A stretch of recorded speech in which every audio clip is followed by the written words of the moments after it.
water levels in the Everglades begin to fall. And they fall at a nice, steady, gradual rate. And as they do, basically, all of the organisms that live in the Everglades, all of the fish, all of the crustaceans, all of the frogs, begin to migrate towards the deeper pools. So whereas in the summer, these organisms are spread out all over the landscape, in the winter, they begin to congregate in these deep pools. And some of these pools, by the way, are called gator wallows. They are actually made by and maintained by alligators for their own purposes, because they need to be kept they need to stay moist. And of course, the gator wallows are used opportunistically by all the other animals of the Everglades. Well, as winter progresses and the water levels fall and these organisms become more and more concentrated, it becomes progressively easier for wading birds to feed on them. And so it's no coincidence that the breeding season is the dry season. And often the success of a breeding season is a function of how well and how steadily waters in the Everglades receded, concentrating this food in the deeper places. If when a bird is basically raising nestlings, it's eating for itself, and it needs to feed its nestlings as well. So a lot more effort has to go into finding food, and it's much easier when it's all in a neat little package in a slough or in a gator hole than when it's spread out over the landscape. Again, as I said, successful breeding seasons usually correspond to very dry winters when water levels recede at a steady rate all through the dry season. So actually, this year has been a phenomenal breeding seasons. There are, I would guess, several 100,000 pairs of various, or more probably, various wading birds breeding in the Everglades, breeding and raising their young in the Everglades at the moment. And it's been a year of perfect recession. The water has just continued to go down and down and down. Surprisingly, they're very sensitive balance. All it takes is a week of rain and reversal in water levels, and you can wipe out an entire season's nesting results, nesting success. So it's a pretty amazing relationship that's developed between the climate here and the animals that use that climate, particularly wading birds.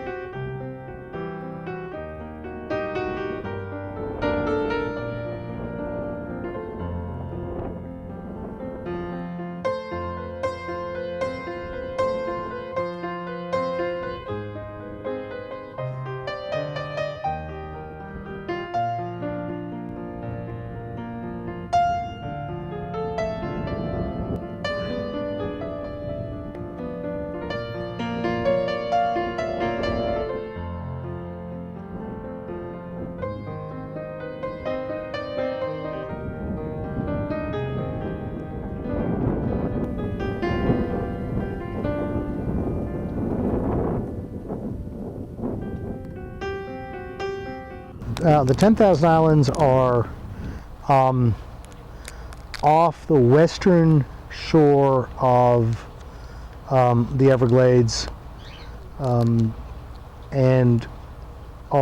is essentially open gulf that is dotted with thousands and thousands of little islands.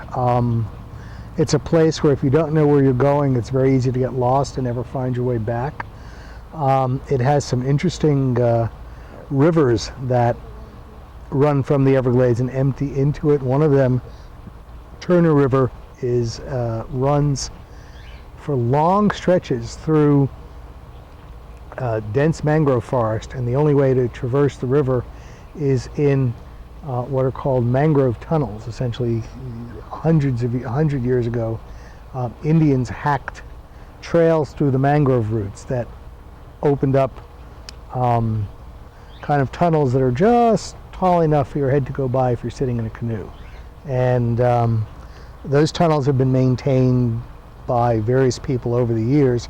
And so a trip on the Taylor River involves, if you want to go from, say, US 41 to out to 10,000 Islands in the Turner River, you run through these little sort of peaceful, calm, quiet lakes that are open to the sky, and then all of a sudden you'll go under a mangrove tunnel.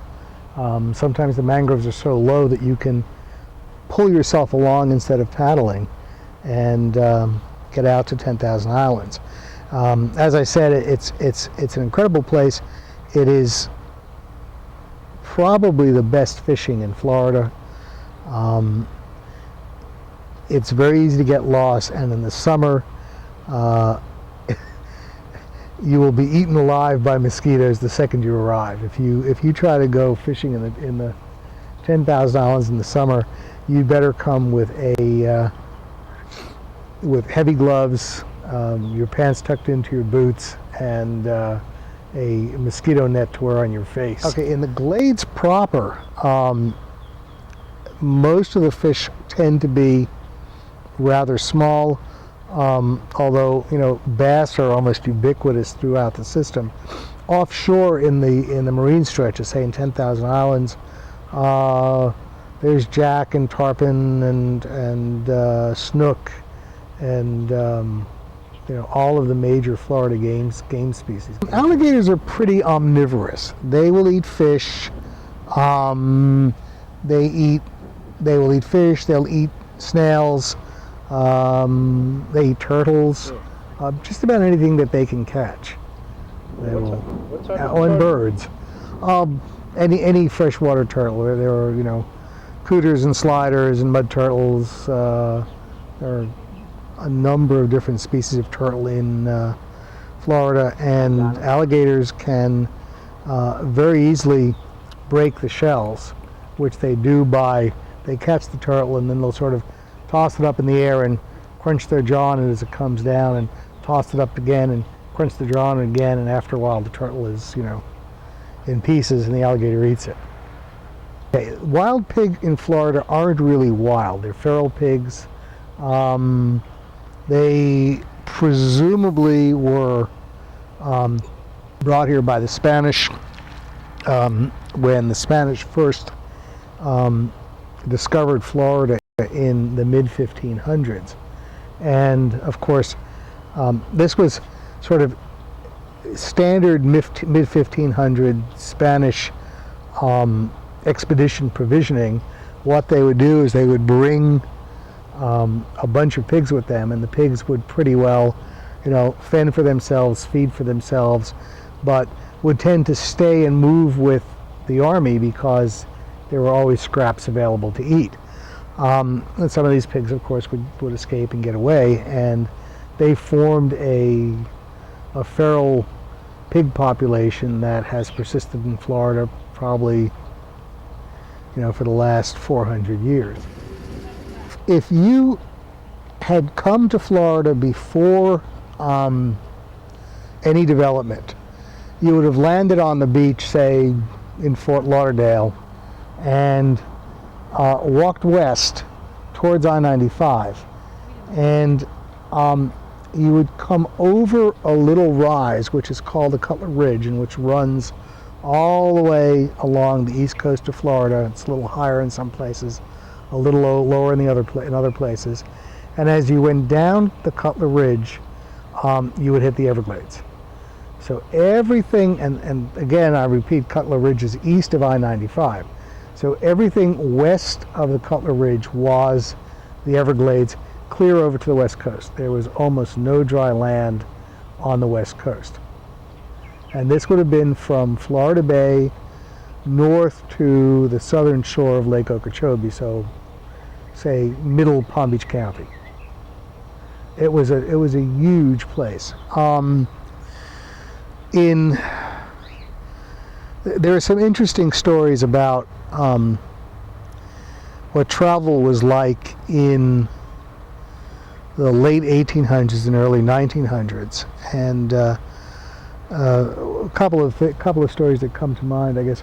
The first people to ever make it from West Palm Beach to the Everglades took almost, or from the West Palm Beach to the Lake Okeechobee, took almost 2 weeks of walking and cutting their way through the Everglades to reach the lake. And now it's a 30-minute drive. And even in the early 1900s, when the communities around the lake were first settled, a trip to the lake involved taking the horse-drawn omnibus to up Southern Boulevard to about where the turnpike runs now, and then transferring to a canal boat and taking the canal boat west on the West Palm Beach Canal to a place called 20 Mile Bend, where you had to switch canal boats and get in another canal and then take that canal all the way out to the lake. So it was, until quite recently, this place was extremely rural.